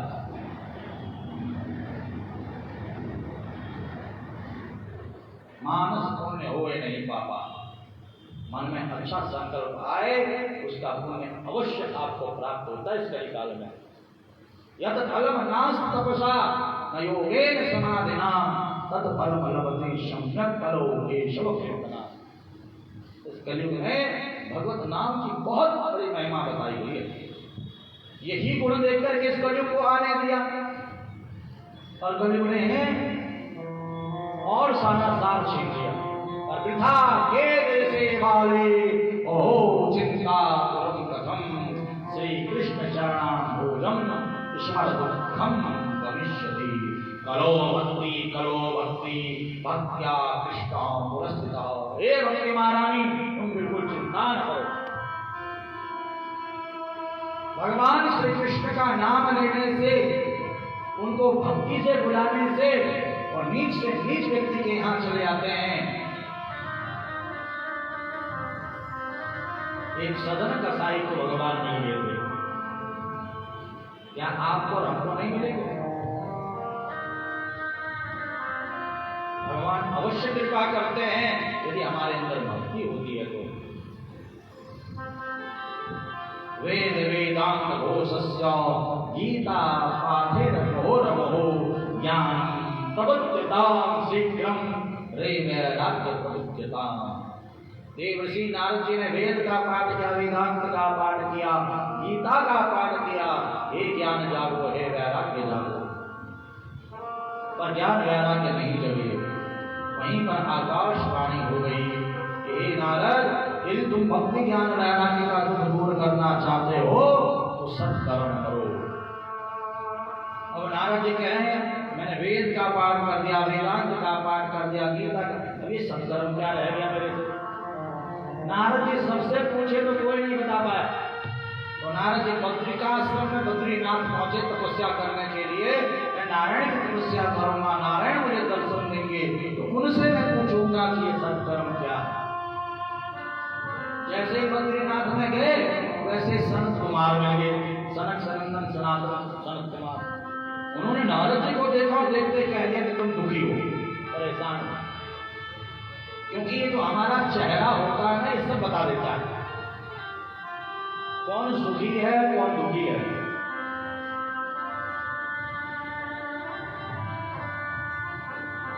कौन शांत है कौन अशांत है, किसका मन कथा में लग रहा है किसका नहीं लग रहा है, चेहरे से पता चल जाता है। चेहरा सब बता देता है। यहाँ पर आप लोग बैठे हुए हो ना, और जब आप देखना पूरा पंडाल जब भर जाता है, 14 दिन यहाँ पर पैर रखने की जगह जब नहीं मिलेगी, तो हम यहाँ से देखते हैं और यहाँ तक पूरा, तो हमें पता चल जाता है कि इसका मन लग रहा है किसका नहीं लग रहा है कथा। अब जिसका मन लग रहा हो कथा में तो उसको कथा सुनाने में बड़ा आनंद आता है। फिर इतना आनंद आता है कि हम समय तक भूल जाते हैं कि भैया हाँ 7 बजे तक का समय है, 5 बजे से लेके 7 बजे तक का 2 घंटे का समय है। अरे हमें 4 घंटा कम पड़ जाता है, अपने 2 घंटे के बंधन में हमें बांध दिया। फिर हम भूल जाते हैं कि हमारे पास 2 घंटे का बंधन है। फिर तो पता ही नहीं चलता है कि हमारा 7 से 8 कब बज गए, आपको भी पता नहीं चल पाएगा।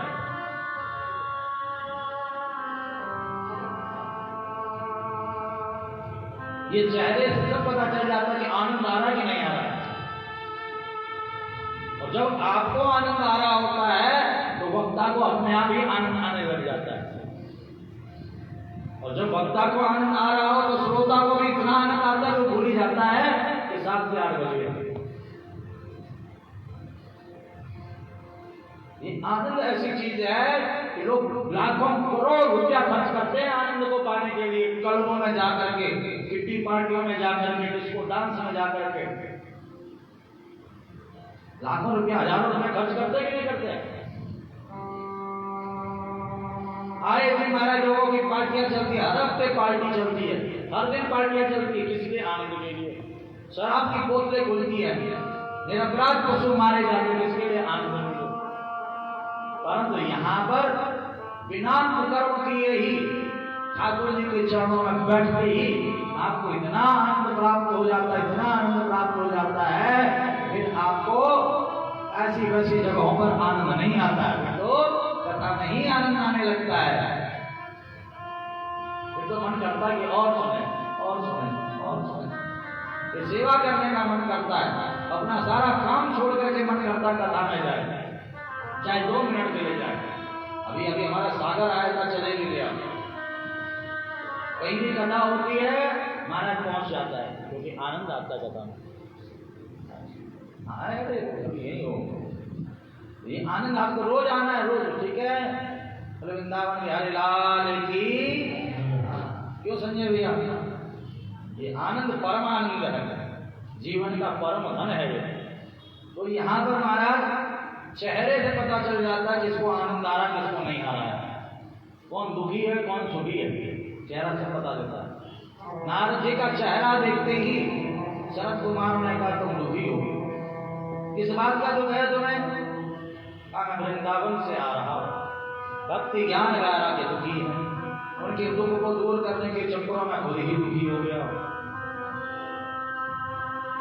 आकाशवाणी ने कहा सत्कर्म करो।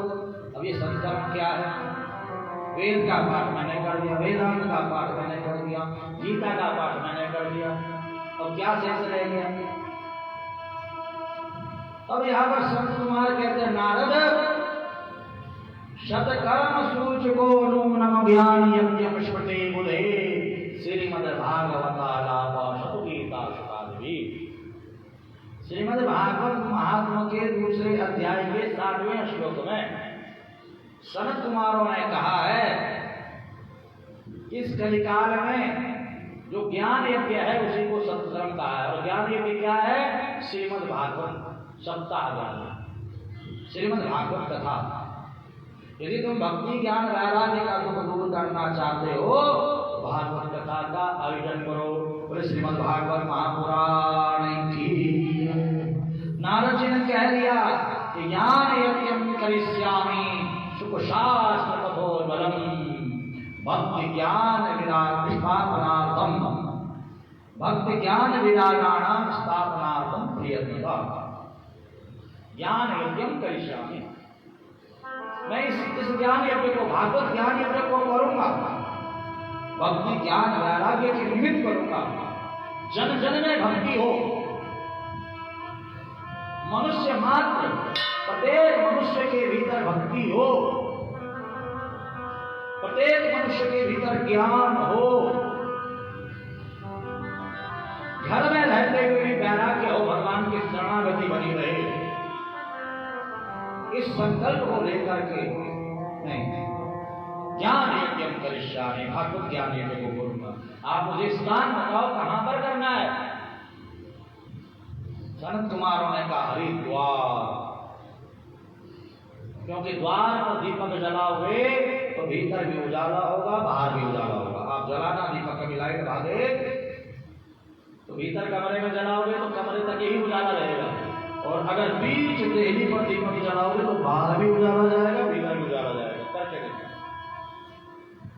ये ज्ञान रूपी जो दीपक है अगर द्वार पर जलाएंगे तो बाहर भीतर सब जगह उजाला जाएगा। इसलिए हरिद्वार को चुना, ये द्वार है।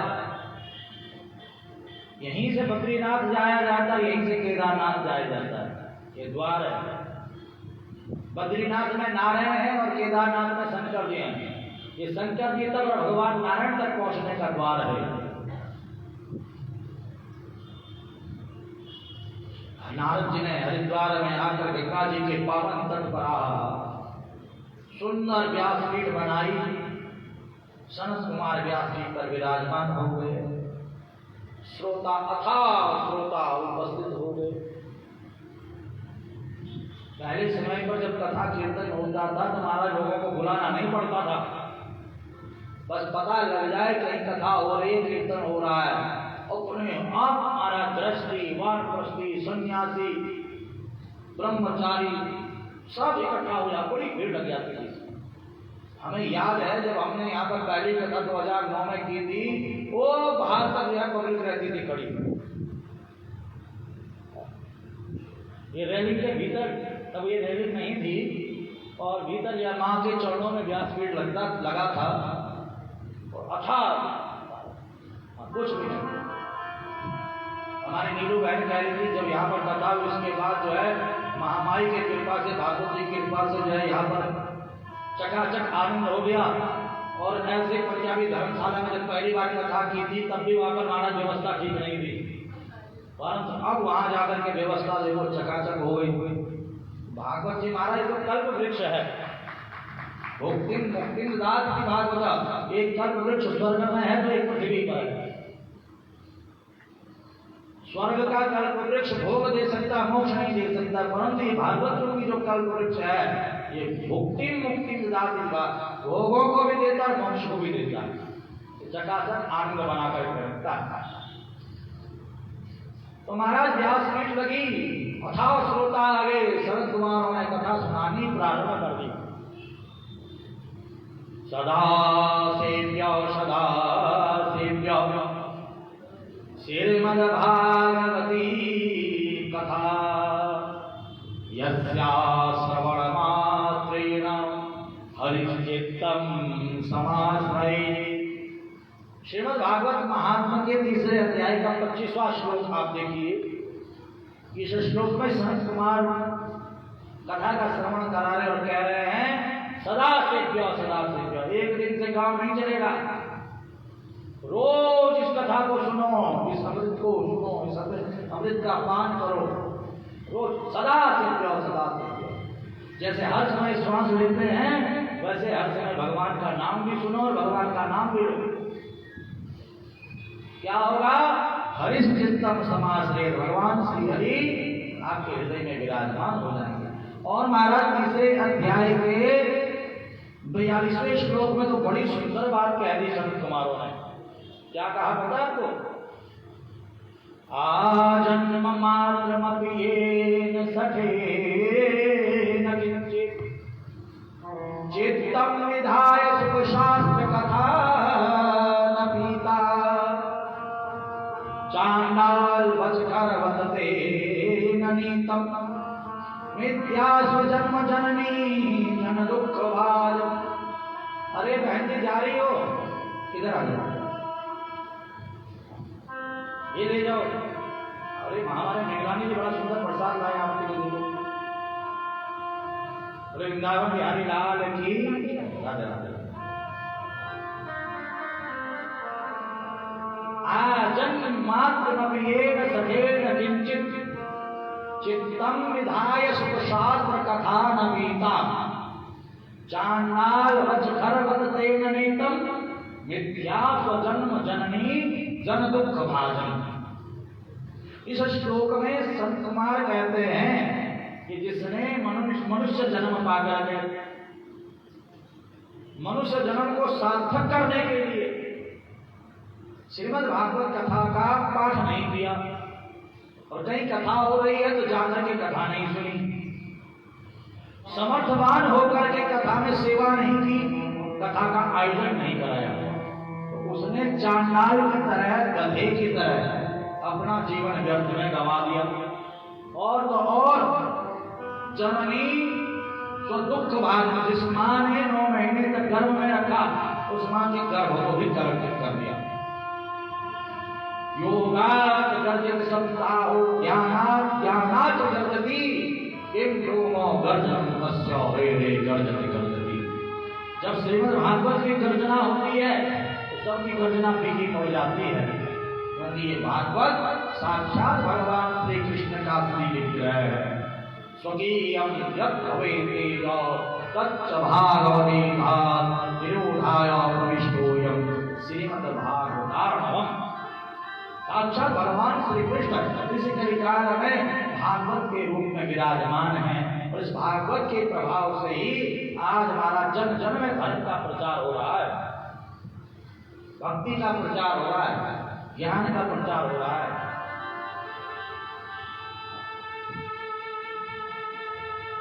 भक्ति सुतो तो तरुणो गृहीत्वा प्रेम रूपा सहसा विलासी।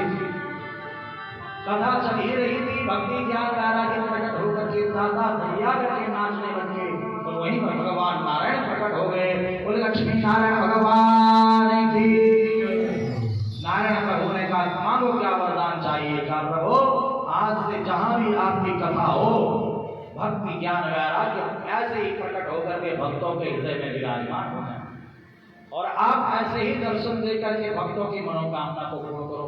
तो भगवान ने तथास्तु कह दिया। तब से जहां भी कथा होती है भगवान किसी न किसी रूप में आकर के भक्तों के ऊपर कृपा करते हैं। गोविंद जय जय गोपाल जय जय गोविंद जय जय गोपाल जय जय गोविंद जय जय गोपाल राधा रमण हरि गोविंद जय राधा रमण राधा रमण हरि गोविंद जय जय राधा रमण हरि गोविंद जय जय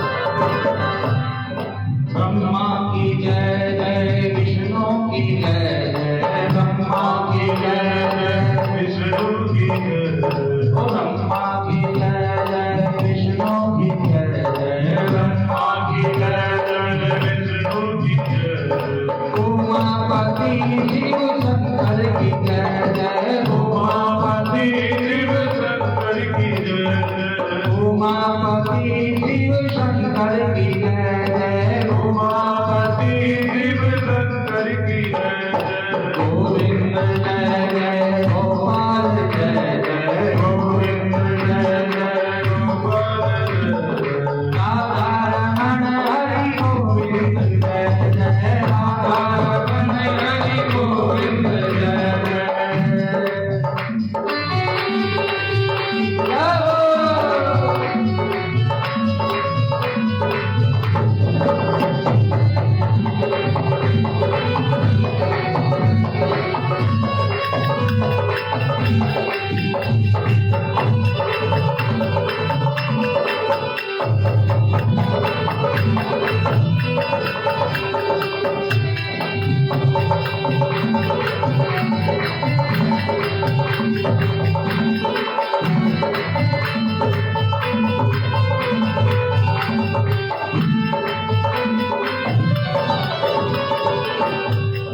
गंगा की जय जय यमुना की जय जय गंगा की जय जय यमुना की जय जय गंगा की जय जय यमुना की जय जय गंगा की जय जय यमुना की जय जय सरस्वती त्रिवेणी की जय जय सरस्वती त्रिवेणी की जय जय सरस्वती त्रिवेणी की जय जय सरस्वती त्रिवेणी की जय जय गोविंद जय जय गोपाल जय जय गोविंद जय जय गोपाल जय जय राधा रमण हरि गोविंद जय जय राधा रमण हरि गोविंद जय जय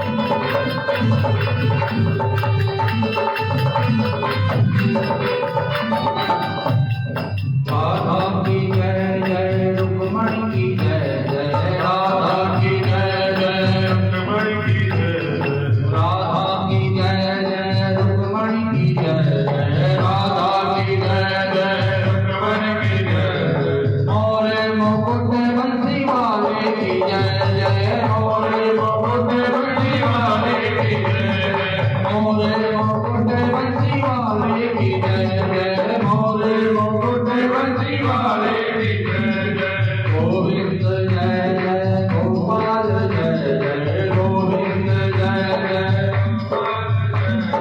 गोविंद जय जय गोपाल जय जय गोविंद जय जय गोपाल जय जय राधा रमण हरि गोविंद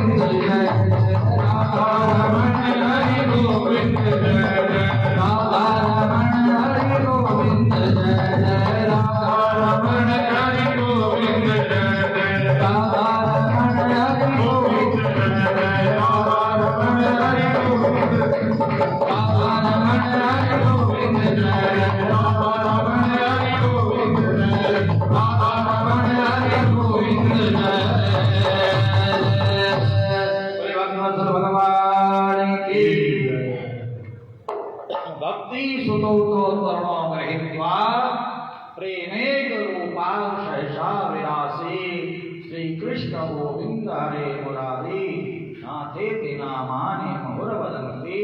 भक्ति ज्ञान वैराग्य भगवान का स्मरण करते हुए कथा में प्रकट होकर के, तरुण होकर के, युवा होकर के नृत्य करने लगे और भक्तों के हृदय में इनका वास हो गया। बोले भक्तवत्सल भगवान की। कैसे कैसे पापों से ये भागवत मुक्ति दिलाती है। जब शौनक आदि 88,000 ऋषियों ने ये प्रश्न किया तो सूत जी महाराज ने विशारण्य में कथा को श्रवण कराते हुए कहते हैं कि ये मानवा पाप कृतस्तु सर्वदा सदा दुराचार रता विमार्गः क्रोधाविदग्धा कुटिलाश्च कामिना सप्ता यज्ञेन कलो पुनन्ति ते। जिस भी मनुष्य ने अपने जीवन में सदा सर्वदा पाप कर्म किया हो तो पाप के प्रभाव से दुख भोग रहा हो,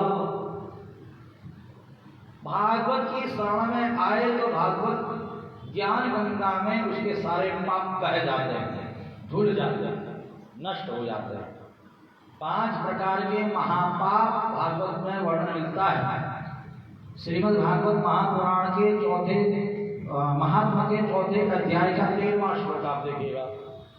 इसमें स्पष्ट सूत जी महाराज शौनक आदि 88,000 ऋषियों को कह रहे हैं कि पंचोग्र पापा छलछात्मकारिणा क्रूरा पिचासा निर्दयाश्रय ब्रह्मा स्वपुष्पा व्यपचारकारिणा सप्तायज्ञेन कलो पुनन्ति ते।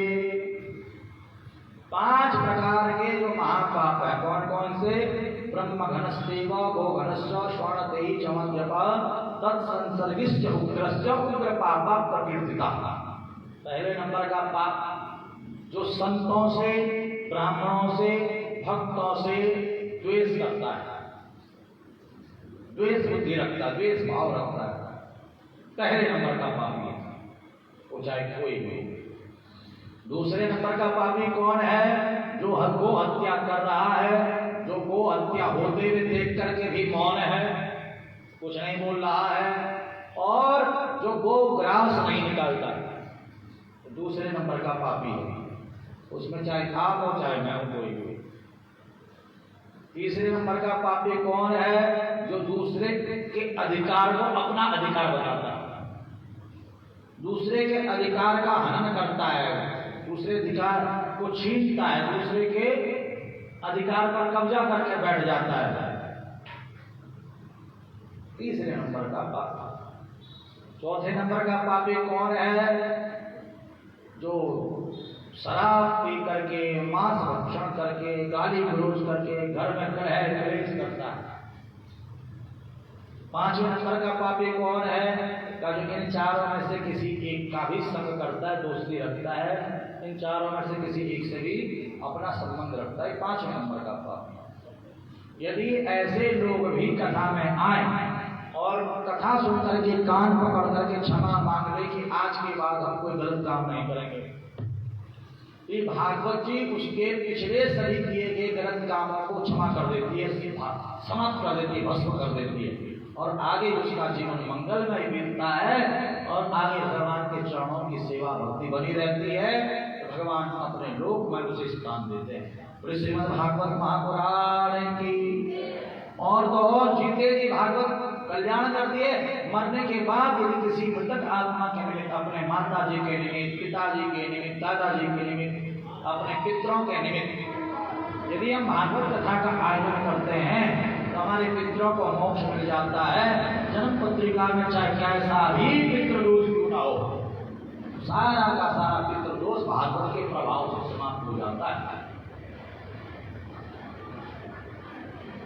अब अकेले आप इतना बड़ा ज्ञान यज्ञ करने में अगर डरते हो, सामर्थ्य नहीं है, तो भागवत परिवार यहाँ पर बन रहा है। तो दिखाना कितने नाम हुए, जरा नाम ले लेते एक बार, क्या पता औरों को भी मन करे कि हम भी नाम लिखवाएं। देखिए हमने ज्यादा शुल्क नहीं रखा हुआ है और आगे की व्यवस्था तो ठाकुर जी पूरा करेंगे, परंतु जो खर्चा वो पूरा हो जाए हर साल, उसके लिए जो है ये व्यवस्था बन रही है, कुछ ज़्यादा नहीं है, 200 रुपये पर महीना है। तो आप इकट्ठे भी दे सकते हो और महीने में एक बार भी दे सकते हो। तो ये अभी तो नाम लिखवा रहे हो आप लोग, परंतु आगे 7वें दिन हम 2 जनों को जिम्मेदारी दे देंगे कि कौन इस सेवा को अपने पास इकट्ठा करेगा और अगले वर्ष, ताकि नहीं, एक नाम तो हमारी बहन का तो है ही है, नीलम बहन है, और दूसरा नाम आप अपने आप सोच के बता देना, ठीक है। तो यहाँ पर देखिए श्रीमती सारिका जोशी जी हैं, नीलम शेट्टी जी हैं, इनका पहले महीने का सेवा आ चुका है। श्रीमती हर्षा खत्री जी हैं, तन्नू शर्मा जी हैं, सपना मल्होत्रा है जिनका 200 रुपया पहले महीने का आ चुका है। हिमांशु, हमारी राधिका बहन, हमारी राधिका मैया, इनका जो है दुकान का नाम है राधिका, इन्हें हम राधिका मैया ही कहते हैं, वो बड़ा अच्छा हमें लगता है। वैसे इनका नाम जो है हिमांशु है, हिमांशु नाम से अगर कोई कहेगा तो पहचाने नहीं, तो इसलिए ब्रैकेट में राधिका लिख दिया इन लोगों ने। देखो कितने समझदार लोग हैं। तो राधिका मैया ने 200 रुपये पहले महीने का दे दिया। बीना मैया हमारी जो है रामनगर में 2100 रुपया साल का देती है, और यहाँ पर भी नाम लिखवा दिया। एक बार जोरदार तालियां। कहीं भी भाग में तो वहाँ पर आपकी सेवा जाती है, और पहले महीने की सेवा आ चुकी है। ठीक यहाँ पर है ये भी राधिका बुटीक है। ये कौन है, आप खड़ा करो। हाँ, इनकी ओर से 200 रुपया पहले महीने का। गुंजन बहन हमारी, वंदना श्यामनगर से है, सीमा निगरानी जी, और कोमल, रितिका बहन, मधु, रोजी, शांति मैया ने भी हमारा जो है 200 रुपया पहले महीने का दे दिया है। यहाँ पर वंदना गुप्ता जी, वंदना मैया ब्रजवासी मैया है हमारी, राधा करने वाली मैया हमारी। देखो जब राधा रानी स्वयं इसमें नाम लिखवा रही है तो यज्ञ तो अपने आप में हमारा जो अद्भुत हो चुका है। और हमारा जो है गीता दीदी देहरादून से है, इसमें स्वर्ण पाऊजा जो कि रामनगर भागवत परिवार में 2100 रुपये दे रही है, और यहाँ पर भी नाम लिखवा दिया। एक बार जोरदार ताली इनके लिए बजाओ। और इसी प्रकार से जो है शेर पंजाब वाली मैया है, बसंत विहार कॉलोनी से, ईसा है, दीपा है, ये नीलू दीदी की जो है भाभियाँ हैं दोनों। यहाँ पर शशि दीदी है, नीलू दीदी शांति मैया की दीदी जो वहाँ से है, साहिबा किशन नगर वाली है ना। और हमारा यहाँ पर लक्ष्मी तनेजा जी हैं, यहाँ पर गगन फोटो वाले हैं, यहाँ हाँ और है गगन नाम के 3 लोग हैं इसमें। एक तो ये गगन वाली दीदी हमारी बैठी हुई यहाँ पर, ये वाली ये गगन, हाँ ये बैठी हुई यहाँ पर हमारी बहन। हाँ सारे गगन और मगन हैं। मिश्रा जी के लिए ताली बजा देगा। और हमारा अरे तनिष्क का गगन तनिष्क भी है हमारे शांति मैया की ओर से भाई जो है, ये दीपिका बहन हमारी जो है, उसके लिए ताली बजा दो एक बार। जसवंत भैया हैं, तो ये महाराज 26-27 नाम अभी से आज पहले दिन ही हो गए हैं। तो ये बहुत बड़ी उपलब्धि हमारे लिए है। और इस भागवत परिवार का नाम रहेगा श्री राधा रसिक बिहारी दुर्गा मंदिर भागवत परिवार। हाँ ये तो मैंने पहचान लिया। श्री राधा रसिक बिहारी को नहीं भूलना है, श्री राधा रसिक बिहारी दुर्गा मंदिर भागवत परिवार इसका नाम रहेगा। ठीक रहेगा ना। दुर्गा मंदिर भी आ गया, हमारे बिहारी जी भी आ गए इसमें, क्योंकि दुर्गा मैया की कृपा से ही बिहारी जी मिलते हैं। जब दुर्गा मैया की कृपा हुई तभी जाके का काम लोगों को मिली है। तो श्री राधा रसिक बिहारी दुर्गा मंदिर भागवत परिवार श्यामनगर का आज यहाँ पर गठन हो चुका है, जिसमें 26 से 27 लोग जुड़ चुके हैं। 200 रुपये पर महीना रहेगा, कोई बड़ी बात नहीं है। बच्चे जब दुकान में जाते हैं और चिप्स टॉफी बिस्कुट जब खरीदते हैं तो हमारा 200-250 चाउमीन टिक्की तो हमारा बर्गर में ही 200-400 रुपये खर्च हो जाते हैं। जब हम डॉक्टर के पास जाते हैं और डॉक्टर का जो फीस कटता है तो हमारा 500-1000 रुपया फीस हो जाता है। अब तो भारत बढ़ गया है और हमारा दवाइयों का भी बड़ा भारी खर्चा होता है। एक बार कहीं कथा की बात चल रही थी, नाम नहीं बताएंगे कहाँ चल रही थी बाबा जी, तो हमने ऐसे मजाक में कह दिया, मैंने कहा कथा में अगर सेवा करोगे तो डॉक्टरों की फीस देनी नहीं पड़ेगी, तो बीमारियां नहीं आएंगी। और वो महाराज वो कह गए कि पंडित जी कह गए कि अगर कथा में सेवा नहीं करोगे तो डॉक्टरों के पास जाना पड़ेगा। तो लोग हमारी बात को उल्टा भी लेकर के जाते हैं, बहुत लोग हमारी बात को उल्टा भी लेकर के जाते हैं। तो भैया मेरा आप लोगों से निवेदन है कि कोई भी हमारी बात को उल्टा न समझे। अगर उल्टा समझ में आता तो हमसे पूछ ले कि गुरुजी आपने ऐसा कहा था क्या? तो हमने अगर कहा होगा तो हम कहेंगे हाँ कहा था, नहीं कहा होगा तो हम मना कर देंगे भैया हमने नहीं कहा था, हमने ऐसा कहा था, आपके समझने में गलती हुई। तो ये हकीकत बात है। जो ठाकुर सेवा में खर्च करता है, मैं आपको बताऊं, अपनी ही बात मैं बता रहा हूँ, औरों के क्या बताऊं। महाराज हमको इतना बड़ा साइटिका का बीमारी था, जब बसंत विहार में पिछले साल कथा हो रही थी, 5 जने हमें उठा करके ले गए थे घर, उठा भी नहीं जा रहा था। और महाराज अभी भी इतना दर्द रहता है पैर में, हमने कहीं जाओ डॉक्टर, बस हमने ठाकुर जी को कह दिया, ठाकुर जी आपकी सेवा में हम पीछे नहीं हटेंगे, रोज सुबह रुद्राभिषेक करते हैं। अब 4-5 महीना हो गया और चमत्कार इतना है ठाकुर जी का, कोई दवाई नहीं खाते हैं। शुगर हमारा महाराज वो जो त्रिपाठी डॉक्टर है, वो हमारे मनोज भारद्वाज जी रहते हैं रामनगर, उनसे पूछे तो शास्त्री जी जिंदा भी है कि मर गए? वो आए नहीं हमारे पास दोबारा। जब उन्होंने चेकअप किया था 500 शुगर था, कोलेस्ट्रॉल 1800 था। तो रसीद को वो जो चेकअप रसीद वो जो आए वो होता ना क्या बोलते उसे, वो जो चेकअप करते क्या बोलते रिपोर्ट, वो हमारे पास अभी भी रखा होगा। परंतु ठाकुर जी की भक्ति, ठाकुर जी की सेवा, ठाकुर जी के लिए जब आप खर्च करते हैं तो हमारा डॉक्टरों का फीस हमारा कम होने लग जाता है, दुख बीमारियां घटने लग जाती हैं। तो इसलिए महाराज 200 रुपया कोई बड़ा रकम नहीं है महीने का। कोई बड़ा रकम है बताओ जरा। अगर किसी के घर में किसी का पति देव, देखिए अन्यथा मत लेना है, तो वैसे थोड़ी हंसी मजाक वाली बात रही है। किसी का पति देव अगर जो है थोड़ा बहुत जो है शराब पीने का शौक रखते होंगे तो महाराज शाम के टाइम प्रतिदिन 200 रुपया नहीं 2000 रुपया खर्च हो जाता होगा। क्योंकि हम सुने हैं शराब बड़ा महंगा आता है और फिर उसके बाद खाना पीना बड़ा महंगा पड़ जाता है, 1500-2000 रुपये। अगर आपने भागवत जी की सेवा में जुड़ गए तो आपके घर से फालतू का खर्चा खत्म हो जाएगा, आपके पति देव का नशा का आदत छूट जाएगा।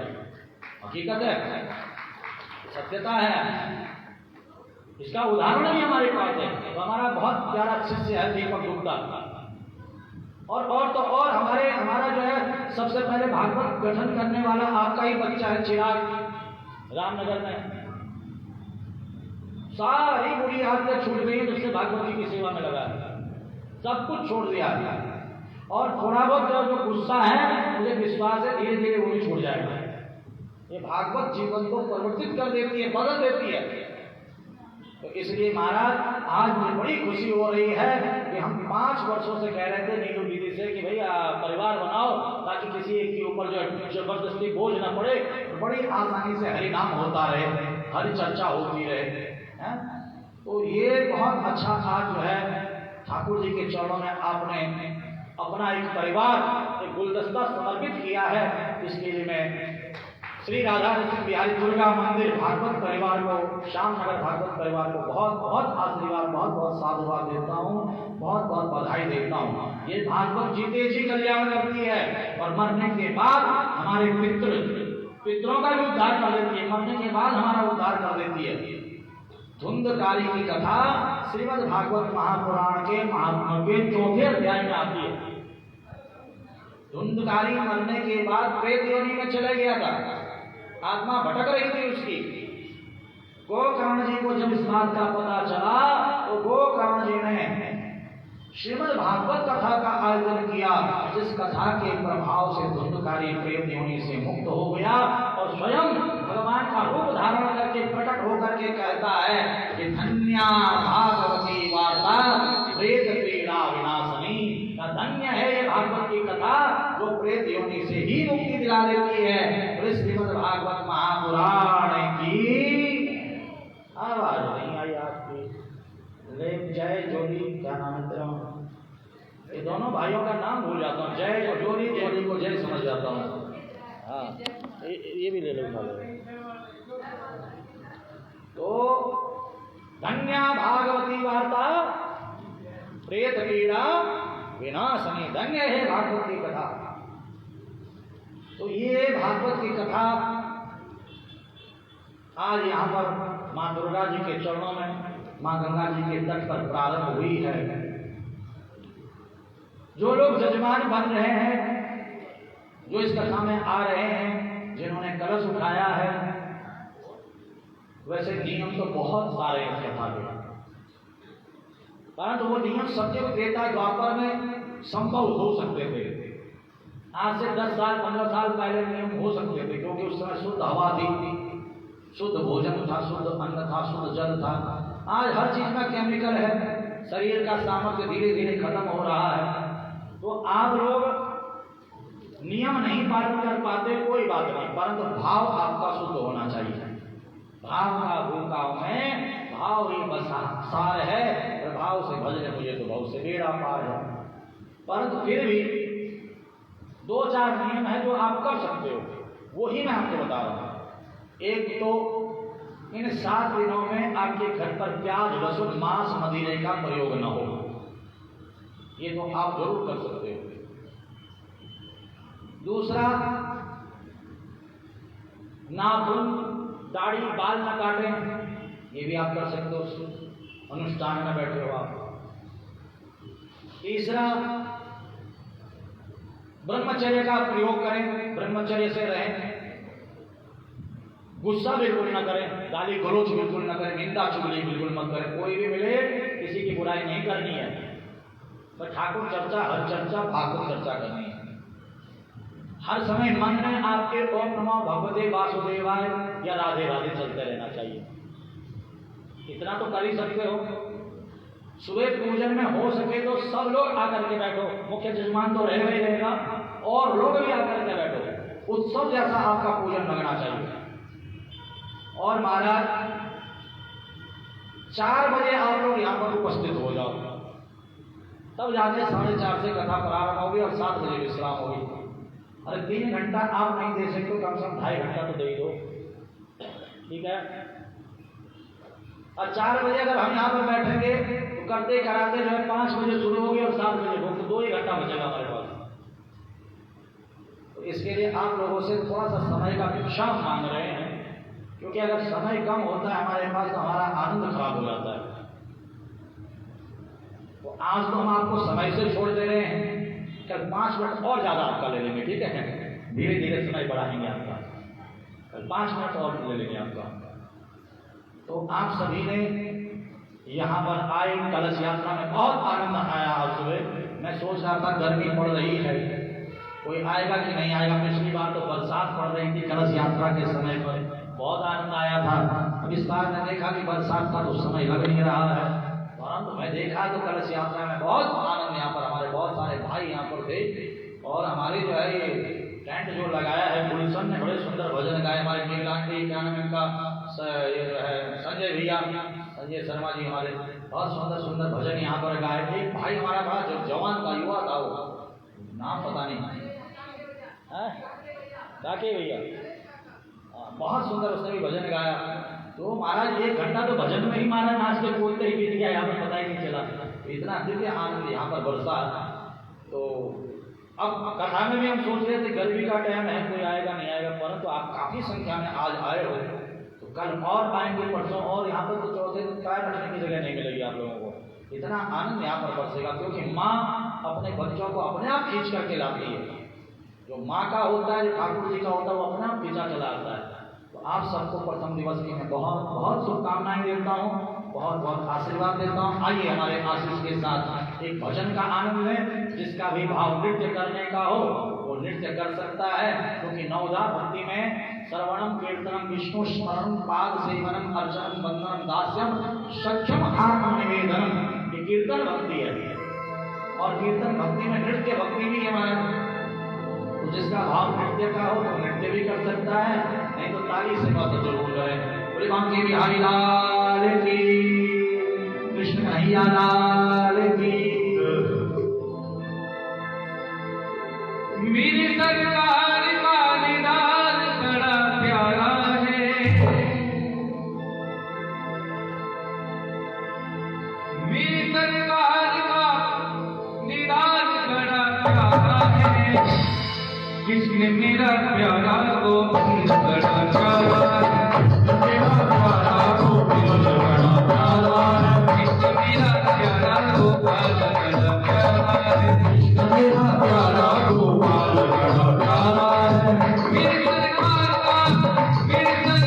का दीदार बड़ा प्यारा है, मेरी सरकार का दीदार बड़ा प्यारा है। मेरी सरकार